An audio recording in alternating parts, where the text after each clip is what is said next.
Okay, hi everybody. It's Jennifer. I'm Jennifer Jen, or Jenny, as only my papa is allowed to call me. Um, and I'm coming to you guys from Medford, Oregon.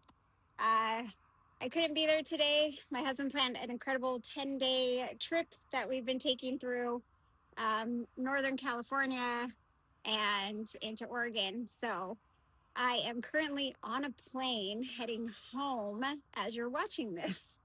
But I am grateful to have the opportunity to share with you a little bit about my incredible grandfather's 90 years of life. As many of you know my papa by the name General Holmes, but he has many other titles. Papa, Dad, Jerry, and GP, as the grandkids have dubbed him. He has been living in Arizona for this past little while, and we've been blessed to have him here since his sweetheart passed in 2020.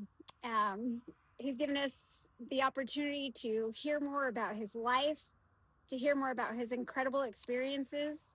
And often, I don't know about you, but his experiences, he'll tell me, and I'm like, gosh, it sounds just like this one movie.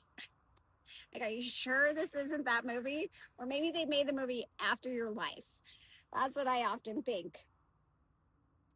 And it's also given us the opportunity, having him in Arizona has given us the opportunity to make so many memories with him and to have the grandkids, my kids, and my siblings' kids get to know him and to dub him the GOAT. It's been really fun to have him out here. Also, sorry, Kelly, a lot of the pictures of family time is from our family, but I know that my Aunt Kelly and my cousins, Emily and Sarah, you must have so many pictures with Mima and Papa, but I kind of stole the show with those. So you'll have to share them with us all one day. So I'm just going to share a little bit of a life sketch that barely scrapes the surface of the incredible life that my papa, Jerry, the general, has created for himself. Jerry was born and raised in a good place at a good time.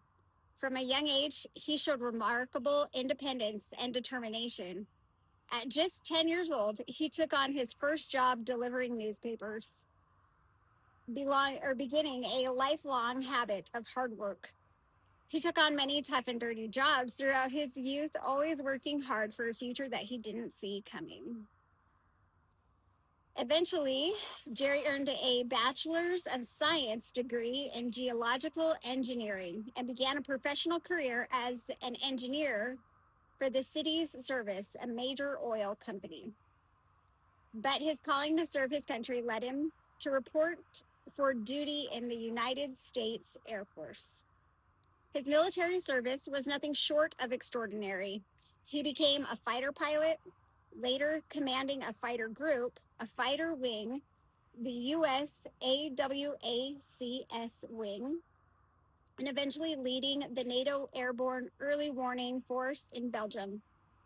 His assignments took him to bases across Europe, including Norway, England, Germany, Italy, Greece, Turkey.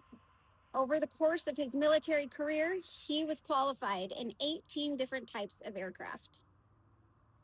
He was stationed at 15 bases during his service, including Lackland Air Force Base, Bartow Air Force Base, Vance Air Force Base, Harlingen Air Force Base, OU Grad School, Los Angeles Air Force Base, Shaw Air Force Base, Upper Hayford, Tansen Nut, I hope I said that right, the Pentagon, Fort McNair, or the National War College, Tinker, Langley, Hildenberg, and Shape in Mons, Belgium.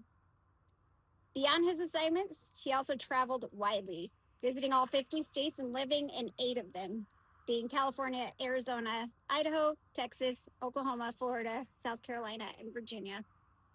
But his greatest story wasn't written in the skies or on distant bases.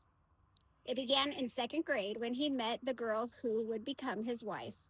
They were just 7 years old. They began dating at 15 because she would have nothing to do with him until then, and married at 18 so that they could go off to school together. Their love story lasted 66 and a half years until her passing in 2020. Of their bond, he said, "When she died, half of me died. I could not have had my career or my life without her. She was part of everything I did." It was really sweet to read that. And if any of you knew my Nima or Nina, she took being his wife a very serious job. So from a young age, he lived a life filled with resilience. At the age of 14, if you don't know the story, he joined the National Guard and began training for deployment to Korea.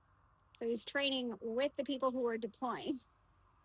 But during the deployment process, a family doctor who was also a major in the Guard saw what Jerry was doing and confiscated his papers and sent him home. He also taught himself to drive at age 12. And by the time he got his license at 16, he had already had 4 years of driving under his belt. The local police were aware, but they liked him too much to stop him. His early life was marked by hardship. His father passed away when he was just 13. His mother needed to work outside of the home to survive, and eventually she remarried and moved away. And at age 14, she gave him the car, and Papa chose to stay behind to make a life for himself. With the help of friends and family, he worked and provided for himself, living independently with remarkable maturity and grit. Looking back on his life, Papa said, "I've had a good life, a good family, and lots of love to sustain me throughout my life. I love my family." His story is one of love, duty, strength, and perseverance, and it leaves behind a legacy that will live on in the hearts of everyone who knew and loved him.